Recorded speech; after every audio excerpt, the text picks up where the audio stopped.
자, 오늘 우리 하나님의 말씀 한번 보도록 하겠습니다. 하나님 말씀은 출애굽기 33장 7절부터 11절까지의 말씀이에요. 출애굽기 33장 7절부터 11절까지 목사님 한 절, 여러분 한 절 우리 교독해서 읽어보도록 하겠습니다. 목사님 먼저 읽겠습니다. 7절입니다. 모세가 항상 장막을 취하여 진 밖에 쳐서 진과 멀리 떠나게 하고 회막이라 이름하니 여호와를 앙모하는 자는 다 진 바깥 회막으로 나아가며.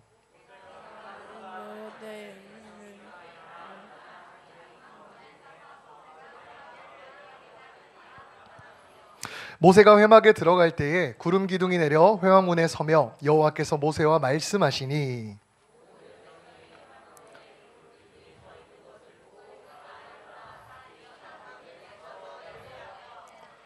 자, 마지막 절 우리 같이 읽습니다. 사람이 자기의 친구와 같이 여호와께서는 모세와 대면하여 말씀하시며 모세는 진으로 돌아오나 눈의 아들 젊은 수종자 여호수아는 회막을 떠나지 아니하니라. 아멘. 목사님 오늘 출애굽기 33장 7절부터 11절까지 본문을 중심으로 말 한마디로 천냥빚을 갚는다고 라는 제목으로 여러분과 말씀 나누겠습니다. 여러분, 말 한마디에 천냥빚을 갚는다라는 속담이 있어요. 적절하고 진실한 말 한마디가 해결할 수 없는 문제를 해결한다라는 뜻이죠. 예를 들어 우리 친구들이 실수로 목사님 핸드폰을 들고 있다가 핸드폰을 떨어뜨렸어요. 그래가지고 액정이 다 부서져 버린 거야. 그런데 이런 상황에서는 두 가지 반응이 나올 수 있겠죠. 어떤 친구, 한 친구, 첫 번째 친구는 끝까지 모른 척을 하고 있어요. 그러다가 목사님이 화가 나가지고 CCTV를 돌려가지고 그 친구를 결국 찾아서 발각이 된 상황이 됩니다.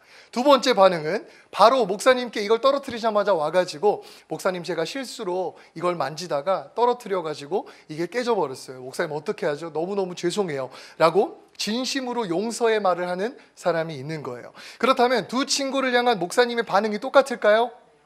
다르겠죠. 첫 번째 있는 친구는 괘씸해가지고 혼내기도 하겠지만 또 어떻게 할까? 야, 너 내 스마트폰 변상해. 이런 식으로 목사님이 또 변상까지 요구할 수 있는 거예요. 근데 두 번째 있는 친구를 보니까 너무 마음이 짠한 거야. 그러니까 목사님 어떻게 할까?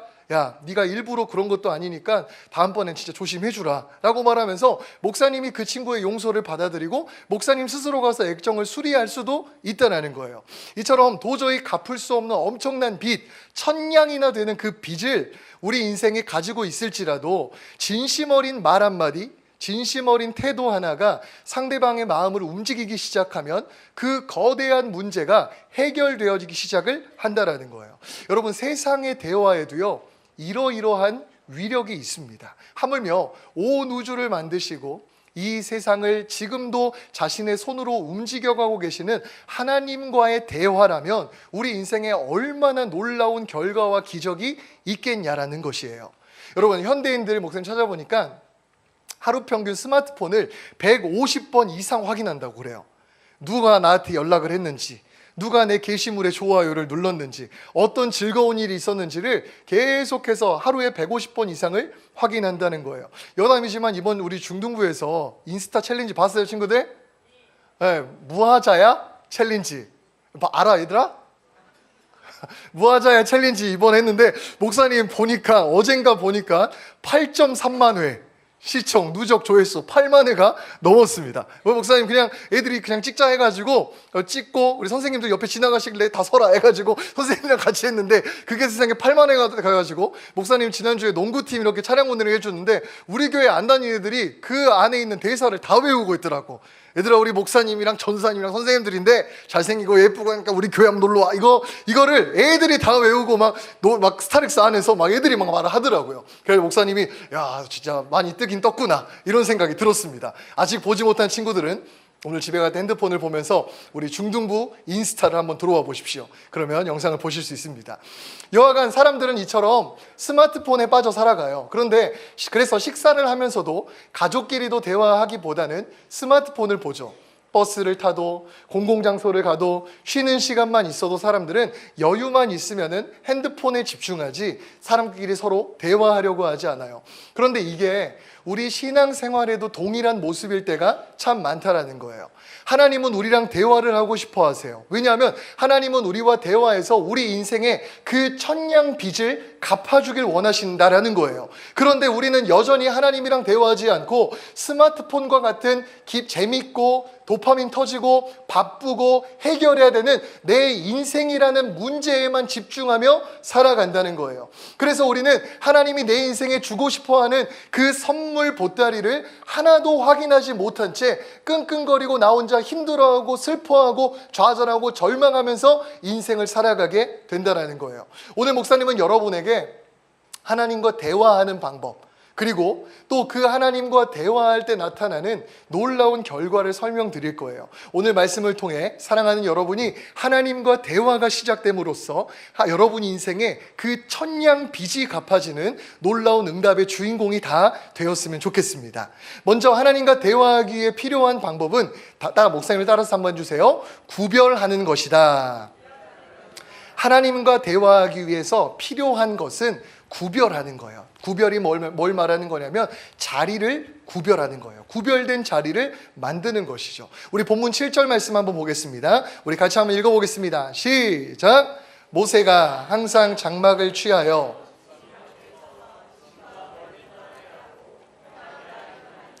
여호와를 앙모하는 자는 다 진 바깥 회막으로 나아가며, 이스라엘 백성들이 머물던 진영에는 딱 정중앙에 텐트가 있었어요. 이걸 장막이라고 불렀는데, 근데 모세는 이 장막을 해체를 해가지고 백성에게서 멀리 떨어진 곳에다가 설치하기 시작을 한 거예요. 그 이유가 뭐냐면 이스라엘 백성들이 출애굽을 하는 그 출애굽기 32장에, 그러니까 오늘 33장 읽었는데 그 전장에 금송아지를 만들어가지고 사람들이 그걸 하나님이라고 여기면서 막 우상을 숭배하는 악한 행동을 했었어요. 죄악을 저질렀죠. 그래서 모세는 죄의 현장과 구별된 멀고 먼 곳, 성경의 표현대로 하면 멀리 떨어진 곳에서 하나님을 만나는 회막을 설치하기 시작해요. 편안하고 따뜻하고 안전한 곳이 아니라 불편하고 외롭고 한적한 곳에 하나님을 만나는 회막을 설치하기 시작한 거죠. 우리는 여기서 아주 중요한 원리를 배울 수 있어요. 하나님과 대화하기 위해서 우리가 가장 먼저 필요한 게 뭐냐면, 한번 화면을 한번 보여주세요. 하나님과 대화하기 위해서 우리가 가장 먼저 필요한 것은 구별된 자리가 있어야 한다는 거예요. 한번 따라서 해볼까요? 구별된 자리가 있어야 한다. 목사님이 아까도 말했지만 우리는 하루에 스마트폰을 150번 이상을 확인하는 사람들입니다. 아침부터 학교에 가서 오후에는 학원을 다녀오는 바쁜 삶을 살아가는 게 우리예요. 우리가 살아가는 동안 우리 인생은요, 너무나도 도파민이 터지는 소식들, 재미있는 영상들, 바쁜 일상 등이 너무나 다양하게 겹쳐서 우리에게 몰려오는 거예요. 여러분이 그런 자리에 다 노출되고 전부 다 노출되고 그런 걸 다 즐기고 있으면서 하나님과 대화한다라는 것은 사실상 불가능에 가까운 거예요. 목사님 솔직하게 밸런스 게임 할 테니까 손을 한번 들어보세요. 자, 목사님이 첫 번째 거 말하면 오른손, 두 번째 말하면 왼손 드는 거예요. 자기가 밸런스 게임에서 한번 해보시기 바랍니다. 첫 번째, 1시간 기도하기 오른손 vs 1시간 유튜브 보기 왼손. 들어보세요. 솔직하게. 자, 또 1시간 성경 읽기 오른손, 1시간 게임하기 왼손. 당연한 걸 왜 물어보냐는 표정들이네요. 자, 다시 한번, 마지막 한 번 더. 1시간 찬양하기 오른손, 1시간 인스타 쇼츠 보기 왼손. 그쵸? 자, 손 내리세요. 그러니까 우리가 방금 손 든 것처럼 우리 대다수가 기도, 성경, 찬양 이런 거보다는 유튜브, SNS, 게임과 같은 것들을 훨씬 즐거워하는 사람들이에요. 그러니까 이런 우리가 의도적으로 구별된 자리를 만들지 않고서는 결코 하나님과 대화할 수는 없다라는 것이에요. 우리는 우리가 편하고 즐겁고 익숙한 현장에서 일부러 불편하고 외롭고 한적하며 멀리 떨어진 곳으로 나아가는 우리만의 구별된 자리가 필요하다라는 거예요. 예를 든다면 아침에 일어나자마자 스마트폰을 찾고 스마트폰을 막 넘겨보는 것이 아니라 책상에 앉아서 기도하는 나만의 구별된 자리를 만들어야 하는 거예요. 학교나 학원이나 집으로 이동하는 동안 심심해가지고 인스타를 보고 막 이렇게 하겠지만 그런 것을 잠시 멈춰두고 이어폰을 꽂고 찬양을 들어보는 구별된 자리를 만드는 거예요. 시험 기간이고 친구들과 약속을 잡았기 때문에 그 일정을 따라가는 것이 아니라 시험 기간에도 예배의 자리를 지키고 친구들과 노는 것보다 예배의 자리를 우선적으로 구별하여 만드는 그 자리가 내 인생에 필요하다라는 거예요. 여러분이 하나님과 대화할 수 있는 그 자리를 여러분 스스로 구별하여 만들기 시작할 때 여러분 인생에는 이러한 일이 일어나기 시작을 하는 것입니다. 우리 출애굽기 33장 9절 말씀을 함께 보도록 하겠습니다. 여러분 잘 보세요. 퀴즈 나갈 겁니다. 모세가 회막에 들어갈 때에 구름 기둥이 내려 회막문에 서며 여호와께서 모세와 말씀하시니. 자, 질문은 여기 뭔가 지금 비어 있습니다. 빈칸에 질문이 뭔지를, 자, 손을 지금 들면 안 돼요. 지금 들면 안 돼요. 빈칸에 무엇이 있는지를, 자, 손을 들고 말해 주세요 하면 하는 겁니다. 알겠죠? 자, 말해 주세요. 자, 희성이. 구름 기둥 정답입니다. 앞으로 나오세요. 우와, 박수 한번 주세요. 야, 축하합니다. 자, 구름 기둥 있어요. 구름 기둥. 여러분, 하나님이 구름 기둥의 모습으로 직접 구별된 자리에 오신다는 거예요. 이걸 신학적인 용어로 뭐라고 말하냐면 임재라고 말해요. 임재. 하나님의 임재. 우리 인생에 여러 가지 문제들이 있어요. 근데 우리가 하나님과 대화를 해보려고 구별된 자리로 나아가기 시작하면 여러분이 그 결정과 그 결단과 그 용기를 가지고 구별된 자리로 나아가기 시작하면 하나님께서 그 자리에 구름 기둥으로 직접적으로 하나님의 임재로 찾아오신다는 거예요.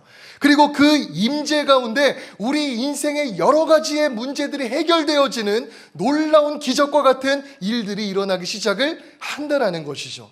목사님이 볼 때 성경 속에서 인생 성공을 했던 수많은 인물들이 있어요. 근데 그 중에 그 인물들을 목사님이 살펴봤을 때 공통점이 뭐냐면 의도적으로 구별된 자리를 만들어서 하나님의 임재를 경험했다라는 공통점을 가지고 있어요.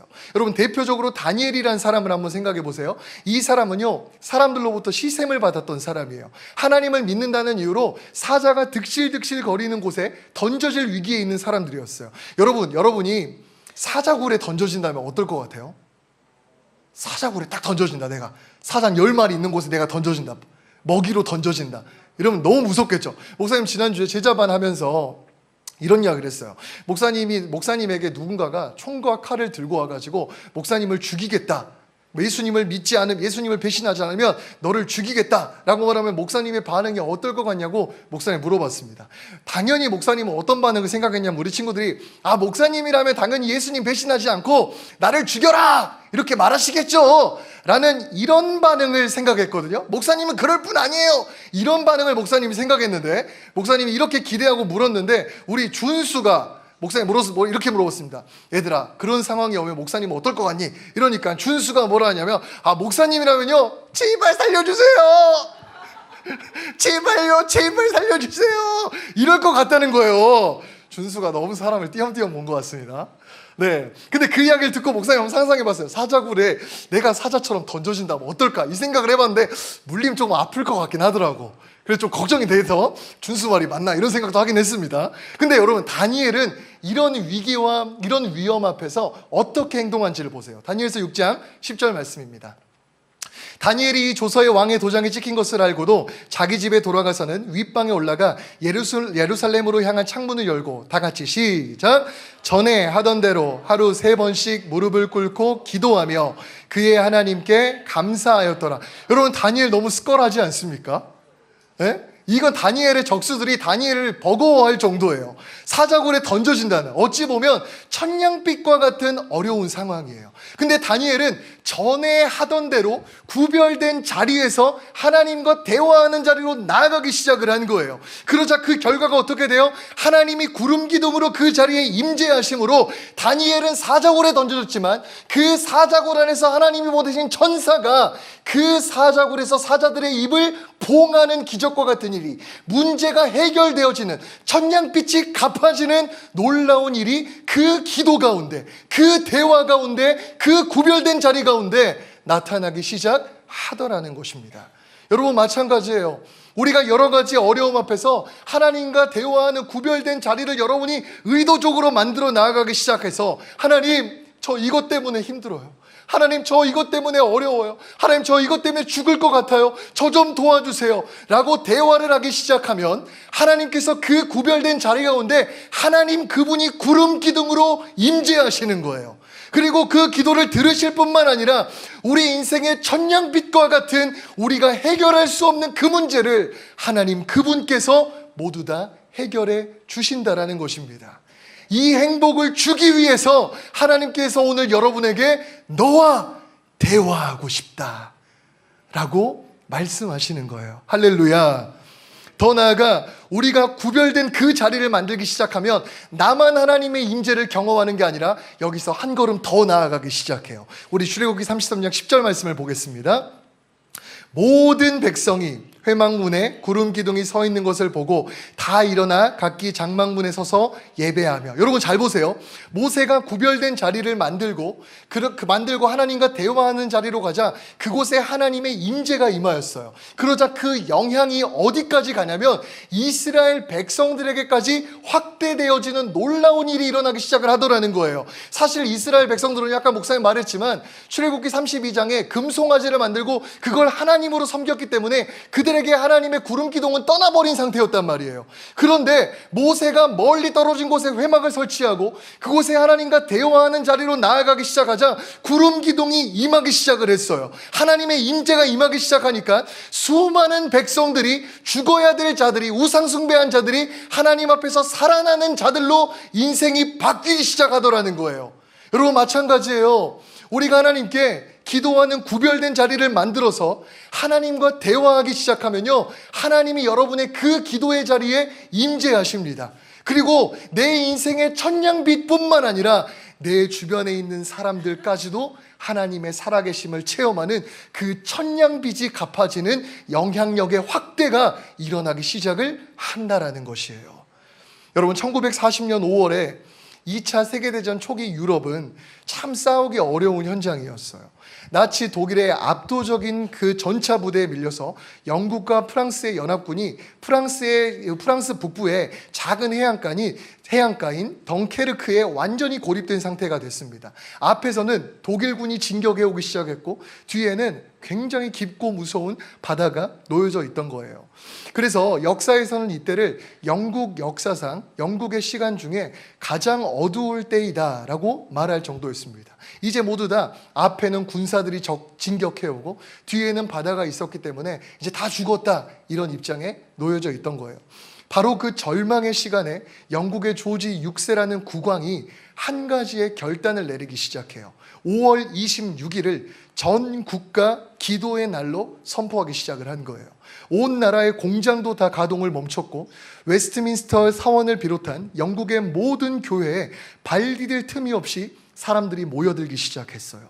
국왕부터 평범한 시민까지 그들이 한 일은 자리를 구별하여 하나님께 도움을 요청하며 하나님께 대화하는 자리로 나아가기 시작한 거예요. 그런데 하나님께서는 그들의 즉각적인 대화 요청에 응답하시기 시작했어요. 사진을 한번 보여주세요. 갑자기 폭우가 막 쏟아지는 거예요.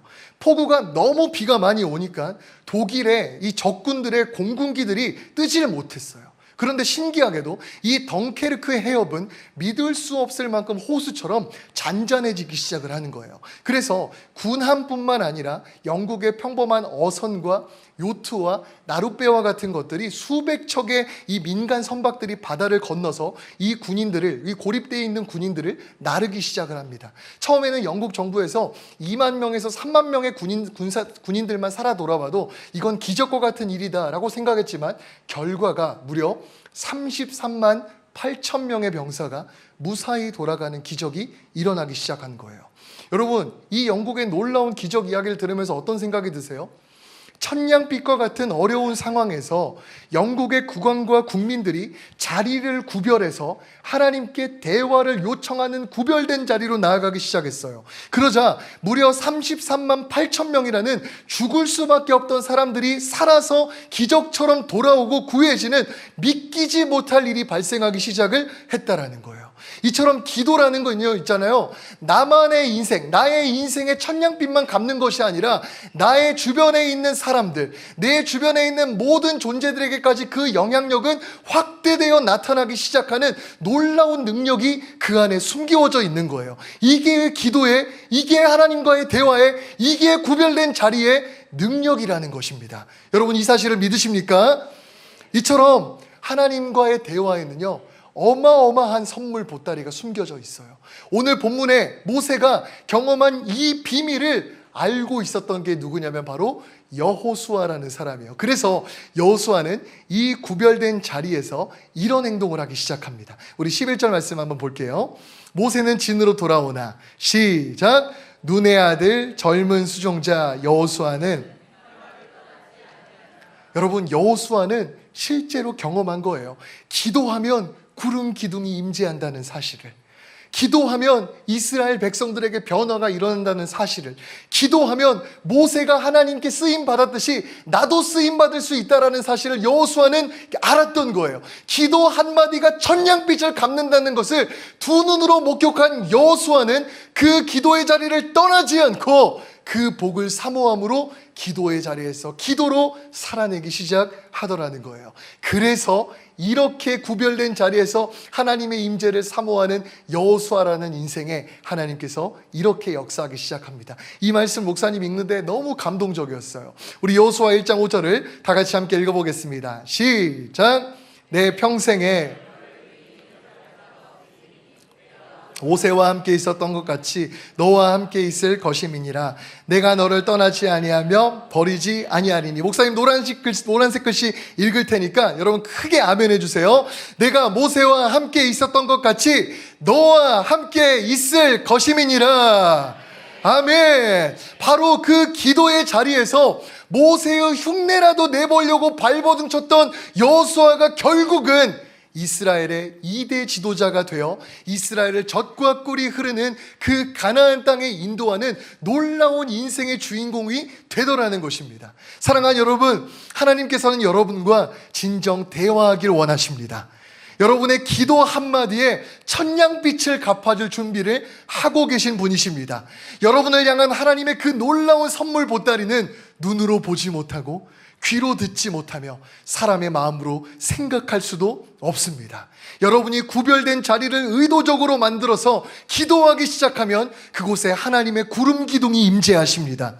여러분이 인생의 천냥빛뿐만 아니라 여러분 인생을 통해서 수많은 사람들의 인생의 천냥빛이 갚아지는 역사가 일어나기 시작을 하는 것입니다. 그래서 기도하면 성령을 부어주신다 했고, 성령이 오시면 광야 같은 내 인생이 아름다운 밭과 숲이 된다라는 거예요. 기도하면 나도 살 뿐만 아니라 나로 인해서 수많은 사람들이 살게 되는 역사가 일어나기 시작을 하는 거예요. 이게 기도 한마디가 천냥빛을 갚아나가는 놀라운 원리라는 것입니다. 여러분, 그래서 하나님은 여러분을 복덩어리로 만들길 원하십니다. 여러분이 하나님의 마음이 느껴지십니까? 목사님이 지난주 공과 교재를 읽으면서 참 이렇게 마음에 와닿는 부분이 있었어요. 존이라는 사람이 천국에 갔대요. 근데 천국 문 앞에서 베드로가 그를 안내하기 위해서 기다리고 있었어요. 이 존이라는 사람은 베드로가 보여주는 황금길과 아름다운 집들, 그리고 막 아름답게 펼쳐지는 그 찬양 소리를 들으면서 너무 황홀함을 느꼈다고 해요. 그러다가 커다란 창고 같은 건물 하나를 발견했어요. 건물 안에 들어가 보고 싶다는 존에게 베드로는 난처한 표정을 지으며 거기 들어가는 건 좀 별론데 안 들어가는 게 좋을 것 같아요, 이렇게 말을 합니다. 그러자 존이 천국에 무슨 비밀이 있다고 그래요? 저에게 보여주세요 라고 다시 부탁을 합니다. 결국 마음이 약해진 베드로가 존을 건물 안으로 데리고 들어갔고 존은 건물 안의 풍경을 보기 시작합니다. 그러면서 깜짝 놀랐어요. 왜냐하면 바닥부터 시작해서 천장에 이르기까지 선반들이 이렇게 차곡차곡 돼 있는데 그곳에는 하얀 상자들이 리본을 묶어서 깔끔하게 정리가 되어 있었기 때문이에요. 그래서 이 사람이 베드로에게 말을 하고 이 리본을 풀기 시작합니다. 그런데 이 리본을 풀기 시작하니까 어떤 일이 있냐면 그 상자 안에는 이 존이라는 사람이 살아있을 동안에 하나님께서 자신에게 주기를 원하는 그 모든 복들이 그 안에 다 들어있었다라는 거예요. 존은 그런데 하나님께 기도하고 대화하고 구하지 않았기 때문에 그 좋은 천국에 있는 복들을 인생에서 누릴 수 없었다라는 거죠. 여러분, 목사님은 이거를 보면서 그렇구나, 하나님은 진정 우리가 행복하길 원하시구나, 죄와 지옥에서 우리가 행복하길 위해서 하나님은 우리를 죄와 지옥으로부터 구원해 주셨구나. 그런데 그 하나님은 단순히 구원하는 행복에서 끝나는 것이 아니라 우리 인생 속에서도, 이 세상 속에서도 하나님을 아버지라고 부르면서 행복을 누리길 원하시는 것이 하나님의 마음이구나 라는 것을 느꼈어요. 여러분을 위해서 좋은 것, 그 천국에 여러분의 이름을 가지고 너무나도 좋은 것을 다 준비하고 예비해서 그걸 주고 싶어서 여러분에게 기도해라, 구해라, 찾아라, 두드려라, 나랑 대화하자, 내가 네 인생의 천냥빚 갚아줄게. 그리고 네가 눈으로 귀로 듣지 못하고 마음으로도 생각하지 못하는 그 놀라운 복덩어리를 네 인생 가운데 부어줄게 라고 말씀하고 계신다라는 거예요. 여러분, 이런 사실 앞에서 내 인생에 도파민이 터지는 것들에만 정신이 혼미해져 있고 힘들고 어려운 청량빛이라는 문제를 여러분 스스로 한번 해결해 보겠다라고 여전히 뛰어다니고 있는 게 여러분의 발걸음 아닙니까? 아니면 여러분의 자리를 구별함으로써 하나님의 임재가 그 안에 임하고 하나님 스스로 천냥빛을 갚아나가는 기적을 경험하는 간증의 주인공이 되시겠습니까? 전자를 선택하든 후자를 선택하든 여러분의 결정에 달려 있는 거예요. 여러분, 그러나 이 사실을 기억하세요. 여러분에게 가장 좋은 선물 보따리를 준비하고 여러분을 진정 행복하길 원하시는 하나님께서는 여러분이 하나님과 대화하는 자리로 나와서 여러분의 그 기도 한마디로 천냥빛을 갚아나가길 원하신다는 거예요. 그러니까 사랑하는 여러분, 그 하나님께 구해보세요. 그 하나님께 찾아보세요. 그 하나님께 두드려 보세요. 그리고 그분이 천냥빛을 갚아나가시는 그 기적을 체험하면서 살아가는 인생이 되어 보십시오. 그래서 하나님 아니고는 설명할 수 없는 우리 인생으로 살아가 봅시다. 우리 모두가 하나님과 친밀하게 대화함으로써 하나님께서 내 인생에 천냥빛을 갚아나가고 더 나아가서 내 주변에 있는 사람들까지도 하나님의 살아계심을 나의 기도로 보게 되어지는 놀라운 간증의 주인공이 여러분 모두가 다 되었으면 좋겠습니다. 여러분은 하나님께서 복 주시기로 예비된 복덩어리들입니다. 하나님의 그 놀라운 선물 보따리가 여러분의 기도로 인하여 풀리기 시작할 것입니다. 오늘 이 시간 이 자리에서 기도함으로써 하나님의 임재가 임하고 여러분의 인생의 천냥빛이 해결되어지는 놀라운 이 예배의 시간, 그리고 여러분의 인생의 시간이 되어지길 주님의 이름으로 축원합니다. 우리 들은 말씀 생각하시면서 다 같이 자리에서 일어나서 함께 찬양하는 시간 갖도록 하겠습니다.